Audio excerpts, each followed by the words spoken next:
भगवान शंकर कैलाश में विराजमान हैं।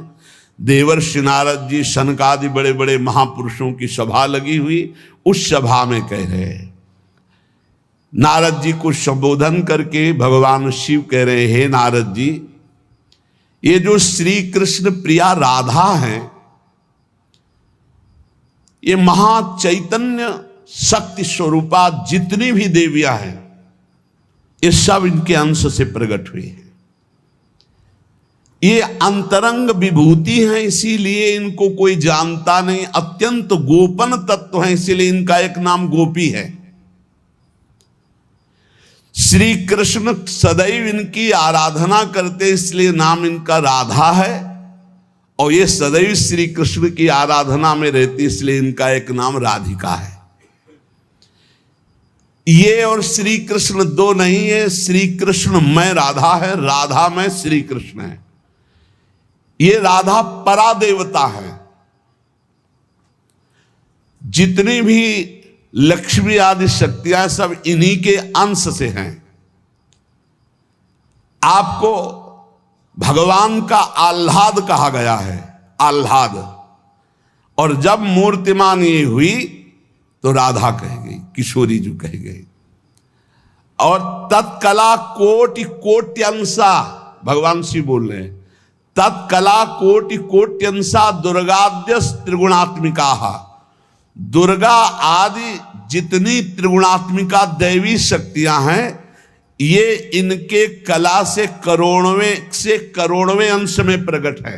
ये ही प्रकट है, पर करोड़वें अंश में प्रकट है। हम नहीं कह रहे, ये भगवान शिव कह रहे हैं। जो राधा कृपा कटाक्ष पढ़ते हैं, वो पढ़ के देखे, आखिरी में भगवान शिव कह रहे हैं, क्रियेश्वरी, मखेश्वरी, स्वधेश्वरी, त्रिवेद भारतीश्वरी, प्रमाण शासनेश्वरी।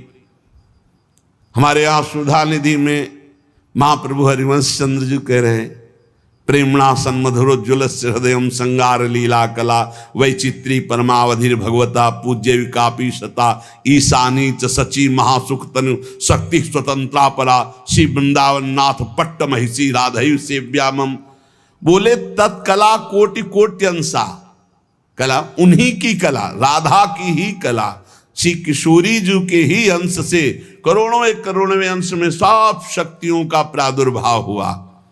श्री राधा अपने अंश से महालक्ष्मी रूप धारण करती हैं, तो भगवान श्री कृष्ण नारायण रूप धारण करते हैं। मुनिश्रेष्ठ, थोड़ा भी भेद नहीं है। ये श्री राधा दुर्गा रूप धारण करती है, तो श्री कृष्ण शिव रूप धारण करते हैं, रुद्र। जब श्री कृष्ण के अंश से इंद्र, तो श्री राधा किशोरी के अंश से सची इंद्राणी। जब श्री कृष्ण के अंश से ब्रह्मा, तो राधा किशोरी के अंश से सावित्री देवी। जब श्री कृष्ण के अंश से यमराज, तो उनकी पत्नी धूमोरणा के रूप में श्री राधा किशोरी। अधिक क्या कहूं, इन दोनों के सिवा किसी की सत्ता ही नहीं। यही सब चिद चिद लक्षणम सर्वम राधा कृष्णमयम जगत। चेतन अचेतन सारा संसार श्री राधा कृष्ण का स्वरूप है। नारद जी, मैं इन विभूतियों का क्या वर्णन करूं? अगर 100 करोड़ वर्ष तक राधा की महिमा वर्णन करूं तो भी नहीं कर सकता। भगवान शिव कुछ ऐसे भावुक जन हैं कि वो कहते हैं कि आप भगवान शंकर को श्री कृष्ण से छोटा कहते हैं, वो हमारे आराध्य देव, हमको चुभता है। देखो, जब तत्व की चर्चा होगी तो एक है, और जब लीला की चर्चा होगी तो वही एक विविध लीलाएं करता है, वही एक विविध लीलाएं करता है। रास में भगवान शंकर आए, अगर थोड़ा भी शास्त्र को पढ़े हो तो पढ़ के देख लेना। गोपी रूप धारण किया, रास में प्रवेश पाया, श्री कृष्ण चरण वंदना, किशोरी जी की चरण वंदना, और फिर गोपी रूप धारण करके रास में प्रवेश। अच्छा, कोई भी ये कैसे नकार सकता है कि भगवान शंकर की जटाओं में गंगा जी हैं, और वो गंगा जी क्या है, क्या आप नहीं जानते हो? गंगा तरंग रमणीय जो जटा कलापम गौरी विभूषित वाम भागम, भगवान शिव के लिए आता है। तो जो जटा कटा संभ्रमम भ्रमण नीलम पर निर्झरी जो विराजमान है गंगा जी, वो कौन है? गांगम वारि मनोहारि मुरारी चरणच्युतम त्रिपुरारि शिरश्चारी पापापहारी पुनः तुमा। देखो भाई, तत्व एक है, पर लीला में जब प्रारंभ होगा तो लीला में छुटाई बड़ाई हंसी मजाक वो उनकी आराधना, वो उनकी आराधना। तत्व एक है। अभी आप यहां सुन रहे हो कि जब श्री कृष्ण शिव रूप धारण करते हैं तो राधा किशोरी दुर्गा रूप धारण करती, यही है, कोई और थोड़ी है।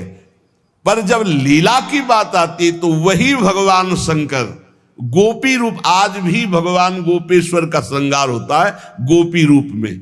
शाम टाइम जल नहीं चढ़ता, नथुनी बाला और सब चुनरी धारण करके भगवान शिव गोपीश्वर के रूप में विराजते हैं।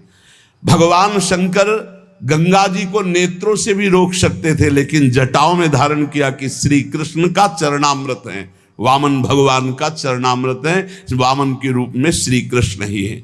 प्राणाधिक प्रियतमा सर्वाभ्याः सुंदरी परा सर्वयुक्ता च सौभाग्य भाग्नि गौरवान्विता। हमारी जो श्री किशोरी जो हैं, एक यहां बात ध्यान रखनी है कि एक प्रश्न और आता है सभा में, जब चर्चा होती है तो उसको सुनकर के लोगों के अंदर प्रश्न आता है कि शिव पुराण में लिखा है कि भगवान शंकर सर्वश्रेष्ठ है, देवी पुराण में लिखा है कि इन्हीं से सबकी उत्पत्ति है। आप गणेश महिमा को देखो तो यम ब्रह्म त्वम ब्रह्म, सब कुछ जिस पुराण को देखो उसी से सृष्टि हुई है। इसका मतलब क्या है? गलत है क्या? जब तुम शिव पुराण पढ़ोगे तो शिव तत्व से ही सबकी उत्पत्ति है, सब कुछ शिव तत्व है, पढ़े हैं। जैसे आप कहा भगवान शंकर ने चिद चिद लक्षणम सर्वम राधा कृष्णमयम जगत, ऐसे कहा गया है हे भगवती हे भगवान, आपसे ही सृष्टि प्रकट है शिव पुराण में, क्योंकि जितनी माताएं वो सब भगवती हैं और जितने पुरुष हैं वो सब हे भगवान शिव आपका ही स्वरूप है। चराचर जगत शिव और पार्वतीमय है। भगवान का ऐसा लिंग प्रकट हुआ शिव जी का कि 100 कल्प तक ब्रह्मा जी उतरते चढ़ते रहे, पार न पाया। फिर भगवान विष्णु उसमें पढ़ना शिव पुराण में, हम तो पढ़ करके बात कर रहे, आर पार नहीं पाया। भगवान शिव से ही नारायण का प्रादुर्भाव होता है, भगवान का प्रादुर्भाव होता है, भगवान शिव से ही ब्रह्मा का प्रादुर्भाव होता है। जब देवी भागवत पढ़ो तो सब कुछ देवी जी से प्रकट हुआ। तो क्या झूठा है क्या? पुराण कोई झूठे हैं क्या? तो अगर उनसे प्रकट हुआ तो इनसे कैसे? भागवत पढ़ करके देखो तो श्री हरि से, नाभि कमल से ब्रह्मा, ब्रह्मा की भ्रकुट से शंकर, रुद्र का अवतार। उधर पढ़ करके देखो तो उन भगवान शिव से ब्रह्मा और श्री हरि प्रकट होते हैं। देवी भागवत पढ़ करके देखो तो देवी शक्ति। ये है क्या? तत्व। तत्व एक है, वही परमात्मा है। वही जब शिव पुराण पढ़ोगे तो सब कुछ शिव की, जब भागवत पुराण पढ़ोगे तो सब कुछ श्री हरि का, और जब देवी भागवत पढ़ोगे तो सब कुछ वही देवी प्रपन्नार्थ हरे प्रसीद प्रसीद मातर जगतो खिलस्य प्रसीद विश्वेश्वरी पाहे विश्वम त्वमीश्वरी देवी चराचरस्य।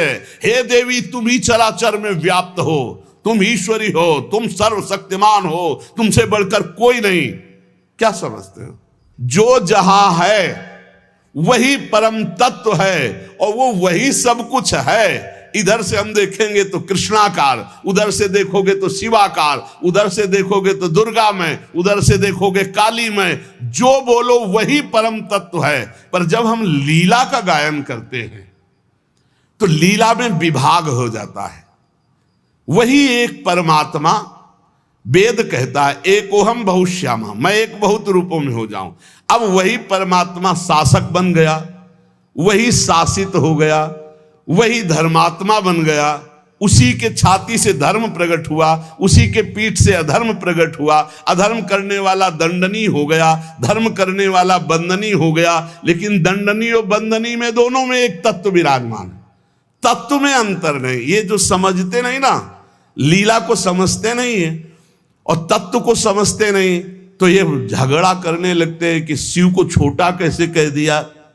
पूछो शिव जी से जाके, अरे उनको देखो तो रात दिन भगवत श्री हरि चर्चा करते रहते, और हरि को देखो, उनसे पूछो जाके कि तुम्हारे आराध्य देव कौन है, बोलेंगे शंकर। हरि से पूछो कि तुम्हारा गुरु कौन है, बोले शंकर। और शंकर जी से पूछो तुम्हारा आराध्य देव को, बोले हरि। और हम आपस में लाठी चलाएं। अरे वो एक है, वो एक है, वो अनेक है, अनेक होते हुए भी एक है, एक होते हुए भी अनेक है। इस बात को समझो। जब देवी भागवत, तो देवी ही सब कुछ है, देवी के ही अंश से राधा है, समझिए आप। जब हम वृंदावन से बोलेंगे तो राधा के अंश से देवी है, जब आप शिव पुराण से बोलेंगे तो शिव के अंश से हरि है, और जब भागवत पुराण से बोलेंगे तो हरि के अंश से शिव है। आप इस बात को समझिए। जब लीला का बात, लीला प्रसंग आएगी तो उसमें भेद हो जाते हैं। जैसे ब्रह्म ऋषियों ने विचार किया कि इन तीन महान भगवत स्वरूपों में कौन सबसे बड़ा है। क्या उन ब्रह्म ऋषियों को पता नहीं कि हरि ही ब्रह्मा है, ब्रह्मा हरि ही शिव है, शिव ब्रह्मा और हरि में किंचित मात्र भेद नहीं। स्वयं भगवान बोले मैं ही हर हूं, मैं ही विधि हूं, मैं ही हरि रूप हूं। जगह जगह वर्णन है। लेकिन जब भृगु जी परीक्षा के लिए गए तो ब्रह्मा जी के सामने जाके ऐसे खड़े हो गए। यह भद्रता है गुरुजनों के सामने ऐसे खड़े होना, ऐसे नहीं खड़े हुआ जाता, ये अभद्रता कही जाती। गुरुजनों के सामने सावधानी पूर्वक हाथ जोड़कर या बहुत नम्र ऐसे। अब वो गए और ऐसे खड़े हो गए। ब्रह्मा जी ने कहा तो सभा की मर्यादा के विरुद्ध है, पर भृगु जी उनके पुत्र हैं, थोड़ा गुस्सा आया पर शांत रहे। शंकर जी के पास गए, बोले आओ भाई, बहुत दिनों बाद आगमन हुआ भृगु जी से। बोले हम तुम्हारे गले नहीं लगते हैं, परम पवित्र रहते हैं। उठाया त्रिशूल उन्होंने कि हमको।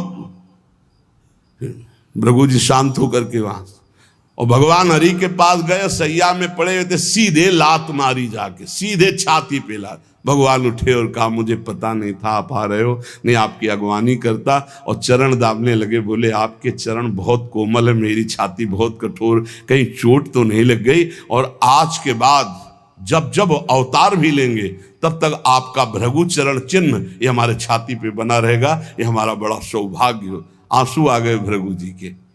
अब आप क्या कहेंगे? कोई छोटा बड़ा नहीं। जब लीला होती है और एक ही तत्व है तो रंगमंच पर वही सब रूप धारण किए, जगन नाटक वैभवा, इस बात को सब। पर जब हम किशोरी जी की बात कहेंगे तो किशोरी जी के अंश से सब शक्तियां हैं, और जब आप दुर्गा की बात करें तो आपको वहां से दिखाई देगा किशोरी जी दुर्गा जी के अंश है, क्योंकि इधर से अंश वो, उधर से अंश वो उनकी अंशी, वो उनकी अंशी, कोई अंतर नहीं। इधर से हम बोलेंगे श्री कृष्ण के अंश से शिव, और जब शिव पुराण में पढ़ोगे तो शिव जी के अंश से श्री कृष्ण। अब इसमें संशय थोड़ी, क्योंकि वही एक तत्व है, विविध प्रकार से लीला कर रहा है। इसलिए भ्रम का तो ध्यान छोड़ दो, भ्रम छोड़ दो।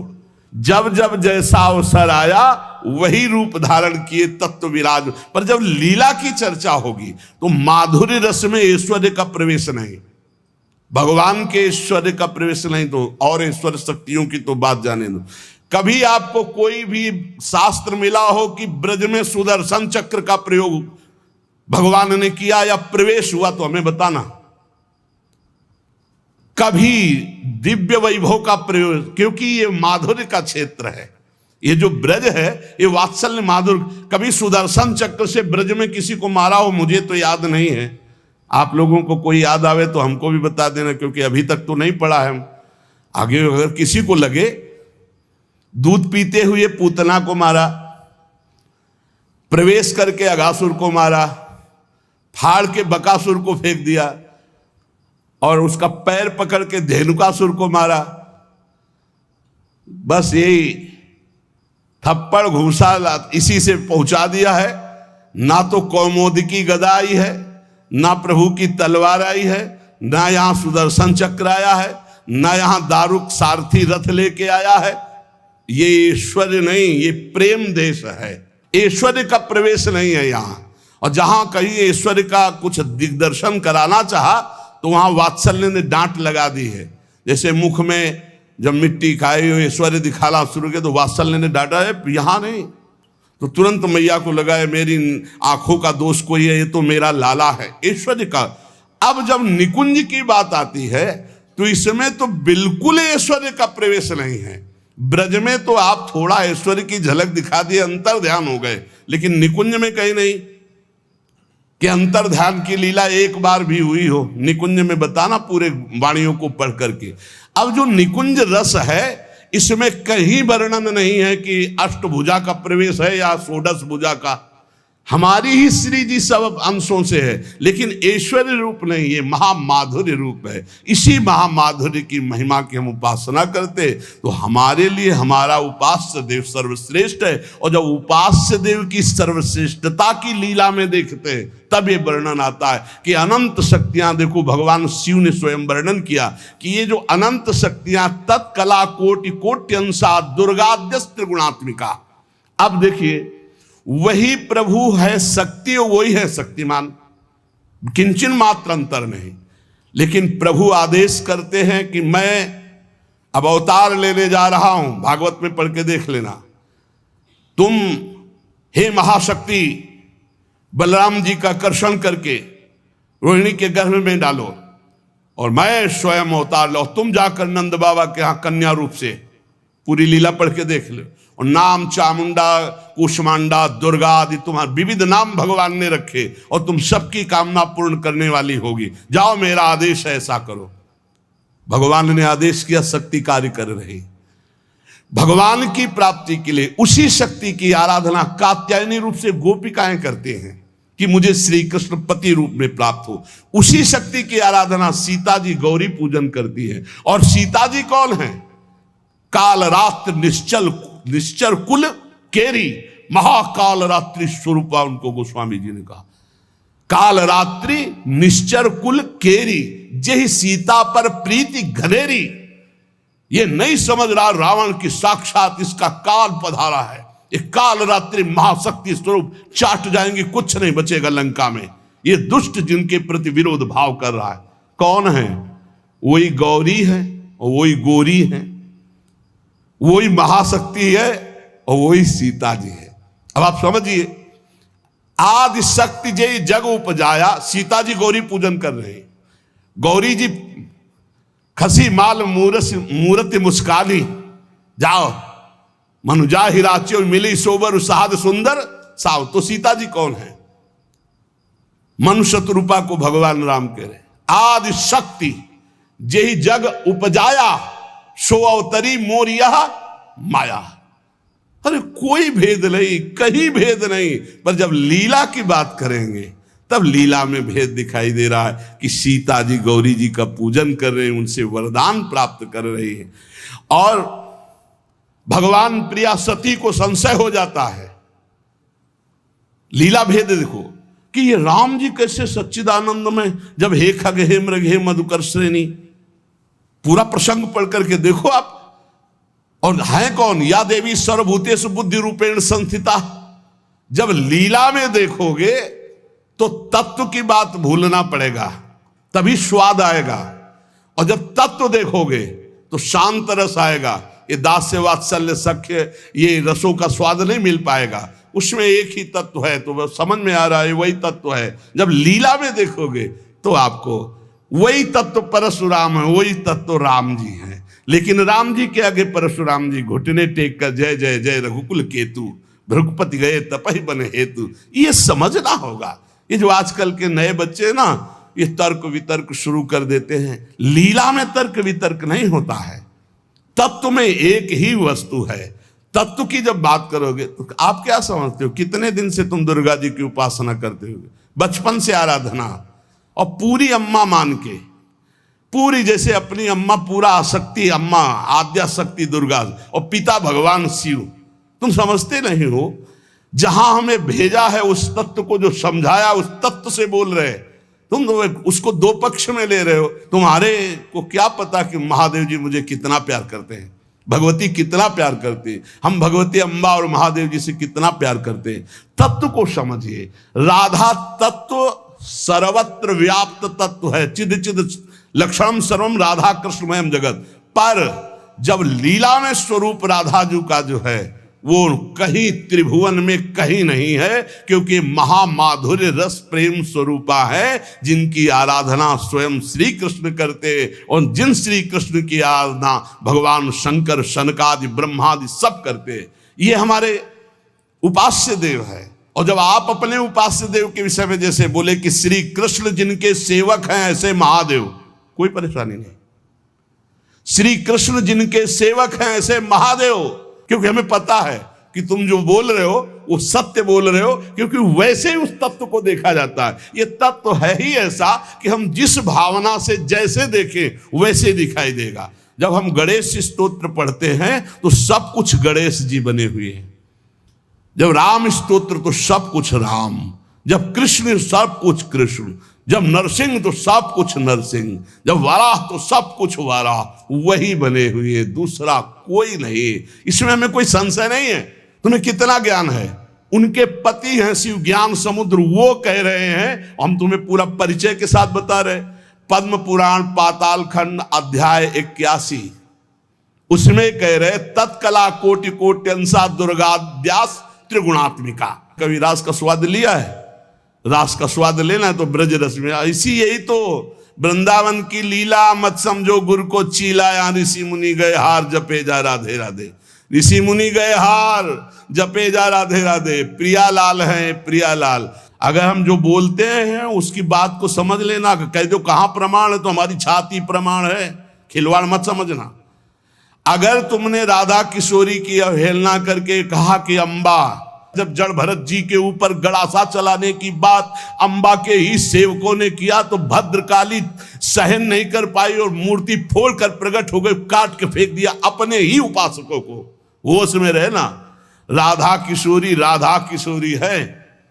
तत्व से बोलोगे तो मुझे कभी कोई संशय नहीं, सब एक हैं। जब लीला में आओगे तो वही स्वामी बनता है, वही सेवक बनता है। जब लीला में देखोगे तो वही छोटा बनता है, वही बड़ा बनता है। वो विविध रूप धारण करके एक ही तत्व खेल रहा है, इसमें संशय नहीं। पर जब लीला का रसास्वादन करते तब आप उसमें संशय मत करो। वो विविध लीलाएं, वही गोपी बना है, वही श्री जी बना है, वही वृंदावन बना है, और वही प्रीतम बना है, और वही खेल रहा है। वही नरक बना है, वही अधर्म बना है, वही दंड विधान बना है, वही रोग बना है, वही विविध प्रकार की यातना बना है। समझो ना, कह दो नरक भी वही बना। तो जब नरक नहीं था तब कौन था? श्री कृष्ण। और जब नहीं रहेगा तब कौन है? श्री कृष्ण। तो बीच में जो भास रहा है नरक, वो है कौन? श्री कृष्ण। अब ये जान जाओ तो नरक ही नहीं है, परम पद के अधिकारी हो गए। जब यही नहीं जान रहे तो वो दुखप्रद है, अगर जान गए तो वो सुखप्रद है। अगर जानकारी का भी विस्मरण हो गया और सच्चिदानंद में स्थित तो आप ही वो हो, जानत तुम्हें हो जाए। तुम भी वही हो जो शिव, जो कृष्ण। जब तत्व में आओगे तो तुम भी वही हो, कोई किंचन मात्र अंतर नहीं। वही एक परमात्म तत्व विविध रूप में खेल रहा। चिद चिद लक्षणम सर्वम राधा कृष्णमयम जगत ईशावास्यमिदं सर्वम यत् किंचे जगत्याम जगत। और सच्ची मानो बिना भजन के समझ नहीं सकते रे। हमारी भाषा समझ ले, ये तर्क वितर्क से नहीं समझ सकते। जब तक ब्रह्मचर्य नहीं रहोगे, पवित्र आहार नहीं करोगे, लाखों नाम जप नहीं करोगे, तब तक वैसे समझ जाओगे ये कोई बातों का विषय है। भजन नहीं करोगे, परमात्म तत्व तुम्हारे तर्क वितर्क से समझ में आएगा। इसलिए समझा देते कि समझ लो, तुम्हारा मंगल हो जाए। और अगर ऐसे पक्ष और विपक्ष की भावनाएं रखोगे तो तुम्हें संतों में दोष दर्शन हो जाएगा। पक्की बात समझ लो। इसलिए बहुत सावधान। यहां से जो चर्चा होती है वो भगवत प्रसाद स्वरूप होती, उसका पान करो तर्क छोड़ करके। खूब नाम जप करो, डट के बन जाओगे। खूब संतों की चरण धूलि माथे पे। हाँ, रहु गणित तत्तपसा न याति न चेज्या न निरूपणात् गृहाद्वा न छंदसा न जलांग सूर्यो बिना महात्पाद रजोभिषेकम। रज लगाओ संतों की चरणामृत पियो, संतों के वचनों का श्रद्धा विश्वास पूर्वक बढ़िया मंगल में ज्ञानी हो जाओगे। आपको कोई संशय नहीं रहेगा। पर लीला में बड़ा अंतर है। जब विमान पे चढ़ा हुआ जो वृत्तासुर बने थे, चित्रकेतु उनका नाम था। और जब भगवान शिव को वो ऐसे शब्द जो नहीं बोलने चाहिए वो बोल रहे थे, तो अंबा जी गुस्सा हो गई। तो भगवान शिव ने कहा था कि तुम्हारे क्रोध और श्राप का उसके ऊपर कोई फर्क नहीं पड़ेगा। क्यों? बोले श्री हरि का निज जन है, साप दे दिया जा, दैत्य हो जा, क्या फर्क पड़ा? अंतिम समय जो वृत्तासुर की स्थिति है वो देख लो, जो भगवान शिव ने, कोई फर्क नहीं पड़ने वाला। क्यों? वो भगवान श्री हरि का निज जन है, भगवान का जन, भगवान शिव का है। भगवान शिव को भी गुस्सा नहीं आया, अंबा जी को गुस्सा आ गया। ये ऐसे जगत गुरु भगवान शिव से ऐसे नहीं बात करना चाहिए, विमान से उतरकर साष्टांग दंडवत होना चाहिए। त्रुटि है तो भगवान शिव ने कहा त्रुटि होते हुए भी श्री हरि का है, इसलिए इसके ऊपर कोई फर्क नहीं पड़ेगा। और नहीं बना, वृत्तासुर मिला तो ऐसा वृत्तासुर बना कि हाहाकार त्रिभुवन में मच गया, होश उड़ गए देवताओं के। तब दधीच की हड्डियों से वज्र का निर्माण हुआ। जब देखा कि हाथ में ऋषि का जो अस्थिपंजर, उसी से वज्र का निर्माण हुआ है, तो कहा देवराज ये मत सोचना मैं वज्र से डर रहा हूं, रुक जाओ।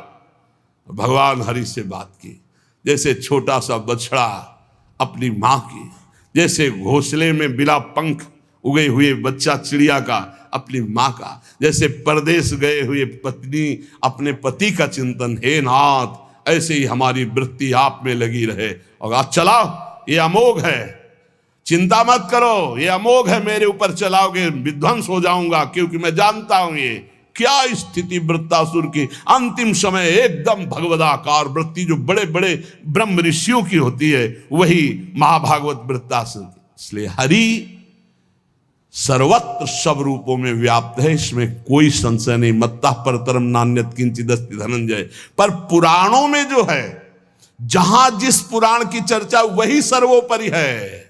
अगर देवी भागवत तो सर्वोपरि, उसी से सबका प्रादुर्भाव, शिव पुराण तो सर्वोपरि, उसी से सबका प्रादुर्भाव, गणेश तो उसी से सबका प्रादुर्भाव, आदि गणेश जिसकी पूजा ब्याह में माता पार्वती और भगवान शंकर भी करते हैं। जिधर देखो उधर वही परम तत्व है, इसलिए कोई छोटा नहीं।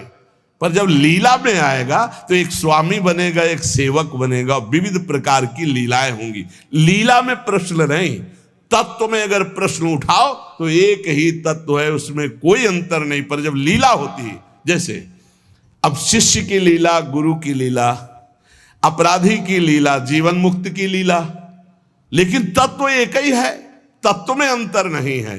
अब तत्व का भाव अंदर जब जागृत हो जाएगा तो जानत तुम्हें हो जाए, वो वही बन जाएगा, उसमें कोई अंतर नहीं। पर लीला में अंतर जीवन भर बना रहेगा।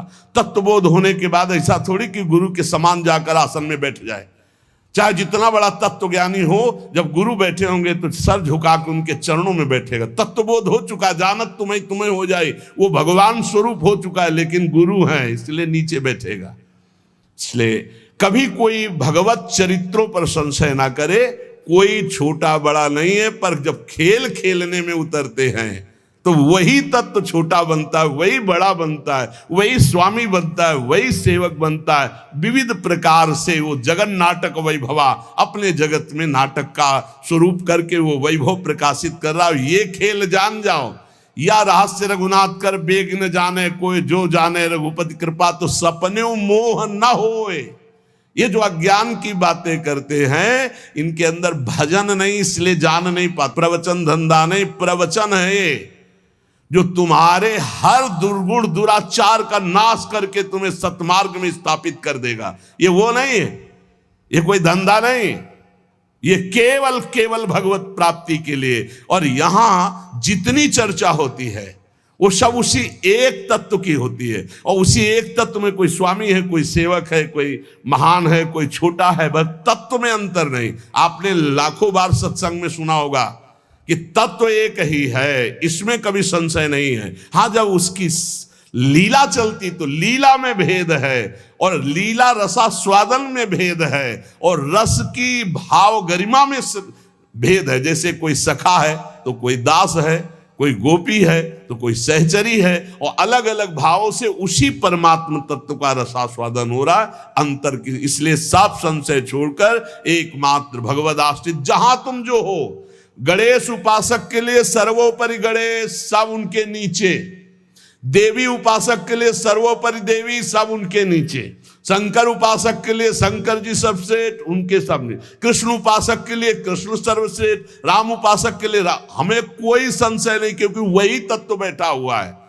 पर जब लीला में देखो तो हनुमान जी बन के शंकर जी ही चरण पकड़े राम जी के, और राम जी सेवक बन करके रामेश्वर की स्थापना करते। लीला में तुम कहां काट सकते हो? लीला में तर्क वितर्क नहीं, एक ही तत्व है, उसमें कोई अंतर नहीं। इसलिए बहुत सावधानी पूर्वक संतों के वचनों को सुना जाए और अपने चित्त में धारण करके भगवदानंद की प्राप्ति की जाए, जिसके लिए हमको अवसर मिला है। कहीं हम इधर उधर दोष दर्शन करके अपने परमार्थ से भ्रष्ट ना हो जाएं, इसे ध्यान से सुन लो।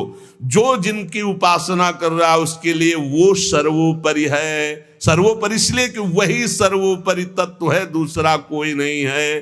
पर जो जहां उपासना कर रहा है उसके लिए ये गर्व होना चाहिए कि हमारे उपास्य देव सर्वोपरि हैं।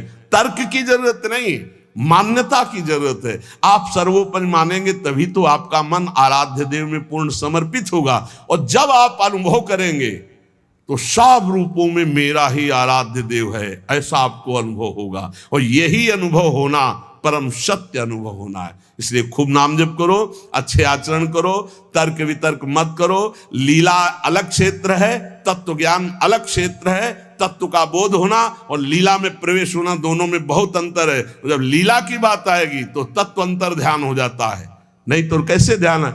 मेरे प्रभु, इस समय मेरे प्रभु को शयन कराना है, मेरे प्रभु को भोग लगाना है, इस समय मेरे प्रभु को मंगलारती, इस समय मेरे प्रभु को जल पिलाना है, इस समय मेरे प्रभु को इत्र लगाना है।